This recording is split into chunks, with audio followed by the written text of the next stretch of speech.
ॾिसी रहिया आहियो सिंध ग्रीन न्यूज़। मां आहियां गुलज़ार मंचालियो। ख़बरुनि जो सिलसिलो जारी आहे। हाणे ख़बरूं शामिल कंदासीं।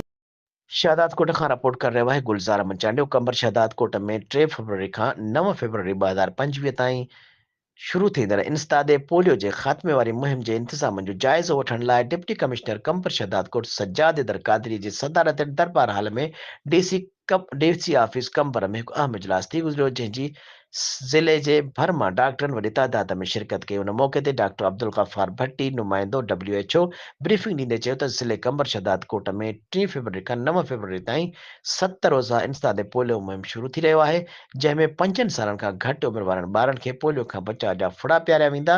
हुन वधीक चयो त असांजे ज़िले में 5 सालनि खां घटि उमिरि वारनि ॿारनि खे जो तादाद 3,74,050 आहे ऐं असांजो ज़िलो कंबर शहदाद कोट 7 तालुकनि ते मुश्तमिल आहे, जंहिंमें यूसीस जो तादाद 40, मोबाइल टीमूं 1050, ट्रांजिट 62 ऐं फिक्स टीमूं 65 आहिनि।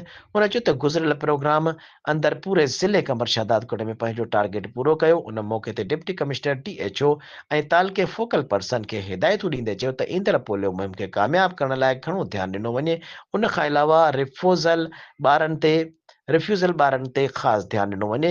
हुन असिस्टेंट कमिश्नरनि ऐं म्यूनिसिपल ऐं यूनियन काउंसिलनि जे ऑफिसरनि खे हिदायतूं ॾींदे चयो त इनकारी ॿारनि जे वालिदेन सां मुलाक़ातूं करे उन्हनि खे बि पोलियो खां बचाव जा फुड़ा पियारिया वञनि त जीअं उहे हिन मूज़ी मर्ज़ खां बची सघनि। उन खां अलावा पुलिस डिपार्टमेंट खे हिदायतूं ॾींदे चयो त पोलियो टीमुनि खे फुल सिक्योरिटी फराहम कई वञे त जीअं को अणवंदड़ वाक़ियो पेश न अचे। आख़िर में सुठी कारकर्दगी ॾेखारण ते डॉक्टर ख़ालिद हुसैन बुरड़ो, इंस्पेक्टर रोशन अली भुट्टो इंचार्ज DIB समेत 10 डॉक्टरनि खे तारीफ़ी सर्टिफिकेट पिणु ॾिना विया।